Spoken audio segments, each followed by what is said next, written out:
Mzigo wetu bwana unaanzia kwenye laboratory. Kuna binti mdogo hapa amezungukwa na mbwa wakali sana. Hili lilikuwa ni jaribio la kupima uwezo wake, lakini alifanikiwa kwa kuwaua kutumia kijiti kimoja tu. Huyu binti bwana anaonekana ndo alikuwa na nguvu kuliko watu wote ambao walikuwa kwenye laboratory. Dr. Bike ambaye ndo alikuwa anaongoza hii operation kwa ajili ya kupima uwezo wa hawa watu baada ya kuwabadilishia DNA. Hivyo kwa kuogopa kwamba binti baadaye anaweza kuleta madhara, kwa sababu alikuwa na uwezo mkubwa sana wa kucontrol vifaa kwa kuvitazama tu, hivyo wakakubaliana kwamba huyu binti inabidi auawe kwa sababu hapo baadaye ataleta shida. Kwa bahati nzuri ni kwamba yule bibi alifanikiwa kutoroka bwana, na wakati huo akiwa anawindwa sana na maaskari, kwa sababu walikuwa kimwogopa sana kwamba baadaye anaweza kuja kuwageuka kutokana na nguvu kubwa aliyokuwa nayo. Msamaria mwema ambaye alikuwa anaishi karibu na haya maeneo alimuokota na kumpeleka nyumbani kwake. Huyu Msamaria alimuita na daktari ili aweze kuangalia afya ya huyu mtoto. Akamwambia kwamba alipata jeraha kubwa sana kwenye kichwa chake, hivyo wanatakiwa kumwekea uangalizi mkubwa. Basi Wasamaria wema hawa wakaamua kumchukua huyu binti kuwa kama wazazi, yani wakamfanyia adaptation. Baada ya miaka 10 baadaye, Kuja Yuni amekuwa sasa, amekuwa ni binti mrembo kabisa. Amekuwa mchapakazi pia, anawasaidia wazazi wake kazi za shambani pamoja na kulisha mifugo. Basi walikuwa wanapendana sana na mamake wa kambo ambaye alikuwa akiugua ugonjwa wa kusahau. Huyu binti pia naye alikuwa na matatizo yake binafsi ambayo alikuwa akiwaficha sana hawa wazazi kwa sababu walikuwa hawana uwezo. Siku moja akawa anapata maumivu makubwa kutoka kwenye kichwa chake. Kama ilivyo kawaida, amekuwa akiteseka kwa muda mrefu. Alipoenda kwa daktari akamwambia kwamba ana mwezi mmoja tu wa kuishi, na kama hata tafuta wazazi wake waliomzaa basi kazi ipo, huenda akafariki dunia. Rafiki yake akawa anamshauri kwamba kuna mapambano ambayo yapo ya online, kama atafanikiwa kushinda kwenye mapambano haya basi atapata fedha kubwa sana. Akaona hili donge nono, basi akajiunga, akawa anafanya audition, akashinda bwana kwa kiwango kikubwa sana na akaenda nafasi inayofuata. Basi kwa sababu ya performance yake, wauni wakawa wamemuona kwenye video kwa sababu wamekuwa kimtafuta muda mrefu sana. Alikimbia kipindi kile, hivyo hawakufanikiwa kumkamata. Wakiwa wamekaa kwenye treni wanaelekea kwenye sehemu nyingine ili kwenda kufanya audition, wakakutana na kijana mmoja hivi anaongesha Kiingereza bwana.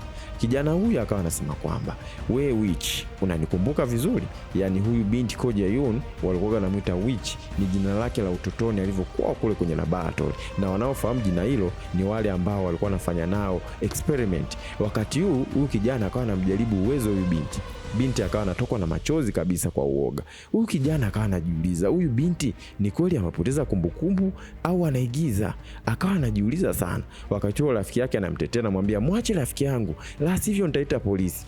Basi huyu jamaa akaona ili isiwe noma, ngoja aondoke kwanza, lakini akamwahidi bibie kwamba atarudi kwa mara ya pili, na atakaporudi basi moto utawaka kweli kweli. Wakati anaondoka alikutana na mzee mmoja hivi, akamgonga kwenye bega. Mzee akamuuliza, vipi bwana mdogo, kwani unataka tuzichape? Akasema basi njoo mzee, kama vipi? Mzee anataka kurusha kofi, akadakwa.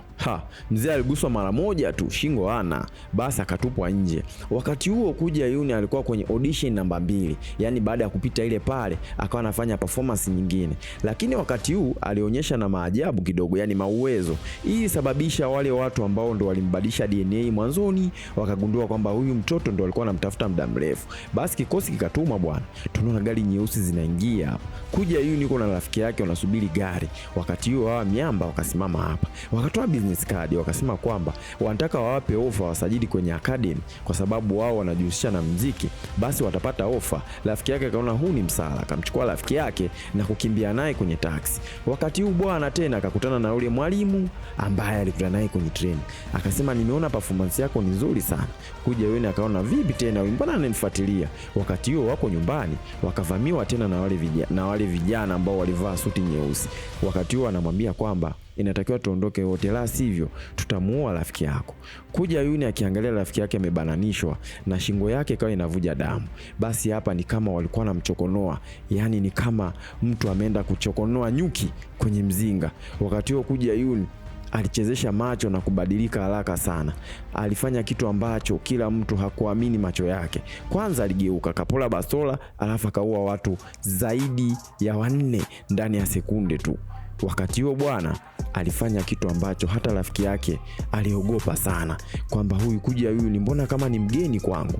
Wakati huo akaingia tena yule kijana ambaye anazungumza Kiingereza, akasema kwamba nilijua tu wewe ni noma sana na uwezo wako najua bado hujapotea, ila kuhusu kumbukumbu bado sijajua. Ila akamwambia kwamba wanatakiwa kuondoka pamoja mpaka sehemu ambayo wanahitajika, otherwise atamuua huyu rafiki yake na familia yake kwa ujumla. Basi kwa sababu kuja Yun alikuwa hataki rafiki yake adhurike, na pia ukilinganisha kwamba wale wazazi wake ni wazee na wamemlea tu bila matatizo yoyote, basi akaona kubaliane na huyu kijana. Mwamba akamwambia kuja Yun kwamba walikuwa kwenye laboratory moja walipokuwa watoto, walipewa kazi ya kumuua, na ndio kipindi hicho ambacho kuja Yun alimuumiza huyu Mwamba kwenye paji lake la uso.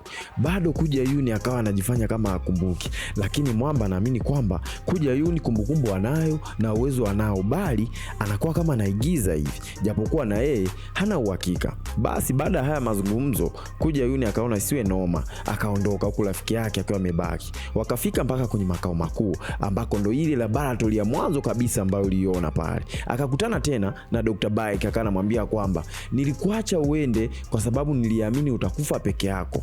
Dawa ambayo nilikuwa nakupa ilikuwa ninafanya kazi kwa ndani ya miezi 2 tu, lakini wewe umesurvive ndani ya miaka 10. Hivyo akasema kwamba kutokana na hiyo zawadi alionayo mwilini, wakati wenzake wengine walifariki bila kupewa dawa, ila yeye kuja Yun ameweza kusurvive.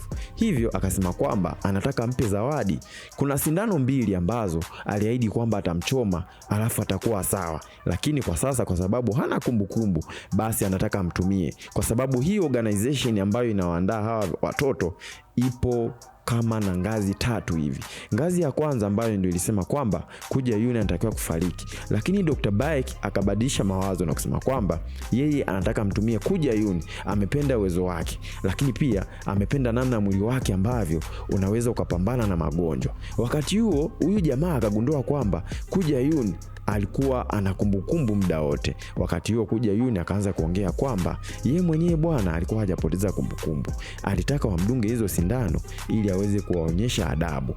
Mwamba akawa anaelekea kule laboratory ambako amewekwa kuja Yun. Wakati huo bibi anasema kwamba anashukuru sana kwa matibabu, hivyo akaanza kuwashambulia walinzi kwanza kwa kuharibu zile foni ambazo amevaa masikioni, na wakati huo akapotea ghafla kwenye kiti. Kumbe bwana tayari ameshafika nyuma, basi akawadhibiti wale walinzi vibaya mno. Wakati huo Dr. Bike amebaki anatoa macho tu upande wa pili.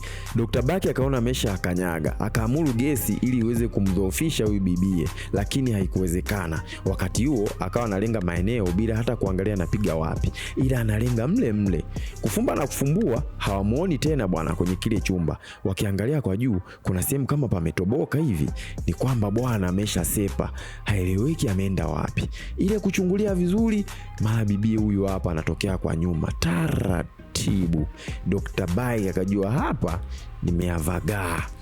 Basi bibie akawa anatoa historia kwa ufupi, akasema kwamba alipogundua kwamba anaumwa na ana tatizo kwenye ubongo, basi akaanza kufanya research, akawa anawatembelea madaktari mara kadhaa, wakamwambia kwamba hawezi kutibiwa mpaka pale ambapo atatumia DNA ya wazazi wake ambao ndo wamemzaa. Lakini ukiangalia ni kwamba huyu bibie bwana yeye unaweza kusema alitengenezwa kupitia laboratory, hivyo ikabidi atafute mbinu ya kumfikia Dr. Bike. Akaenda kufanya performance, alafu wakaanza kumfuatilia. Baada ya kuanza kumfuatilia ndo hapo ambapo amekuja kupata kinga na kupata tiba hii ambayo alikuwa anaitafuta. In short ni kwamba mchezo hapa umechezewa. Basi akaja yule kijana akampush kidogo kwa ngumi, lakini bibi akawa anajifuta bwana, yani ni kama hajafanya chochote. Wakati huo akamwambia kwamba wewe kijana, umesahau kama mimi nilikuwa ndo nimekuzidi uwezo kipindi kile. Huyo kijana naye akasema kwamba kwa sasa hamwezi. Mwamba anajichotea minyama kwa dharau, anasema kwa sasa anapiga kinoma. Wakati huo sekunde moja tu binti yuko nyuma tayari ameshamlagaza bwana chini. Wakati huo anabondeka kinyama, alafu huko anacheka. Yaani jamaa kila anapojaribu kushambulia, bibie anakwepa kwa dharau. Wakati huo akamsogeza ukutani. Alafu akamshika kwanza, kampiga vibao kwanza kwamba huyu mtoto hana adabu. Akamuongeza vibao tena. Jamaa kaona hizi ni dharau tena. Anavyojaribu kushambulia, basi ndio binti anazidi kumpelekea moto kweli kweli. In short ni kwamba jamaa alikuwa amezidiwa kinoma. Yaani bibie yuko faster kama umeme. Hebu tazama ndugu mtazamaji. In short ni kwamba huyu bibie bwana kama ni toleo, basi hii ilikuwa ni original. Mkono ambao alikuwa amevunjwa ni kama alikuwa ameguswa tu. Ningekuwa huyu jamaa mimi ningetoka nduki bwana. Sio kwa hii aibu. Jamaa kaendelea kujipambania bwana. Tazama uwezo wa bibia, na control mpaka bunduki. Huyu bibia bwana na uwezo mkubwa sana. Yuko sharp kwenye kila kitu. In short, hii ilikuwa ni version ya kwanza kabisa kwenye matengenezo ya laboratory. Unaambiwa huu mzigo bwana unaitwa The Witch kutoka nchini Korea. Kama bado hujatazama huu mzigo, I say umekosa vitu vingi mwanangu. Tazama huu mzigo unaita The Witch. Basi bibie akachukua dawa ambazo alikuwa amedungwa, sample zote akaondoka nazo. Hivyo akaenda kwa wale wazazi wake, akatoa baadhi ya sample na kusema kwamba huyo bibi anatakiwa adungwe. Baada ya kudungwa atakuwa sawa. Lakini yeye kwa sasa anataka aende mbali, yani sehemu ambayo watu wabaya hawawezi kumkuta, kwa sababu kukaa kwake hapa kutaleta matatizo. Bwana, hii ni Swahili Recap. Kama unapenda kazi zetu, basi hakikisha una follow page bwana. Acha comment, share content au vipi? Panapo majaliwa nitatoa mwendelezo wa hii movie kwa sababu ina part 1 na part 2. I'm out.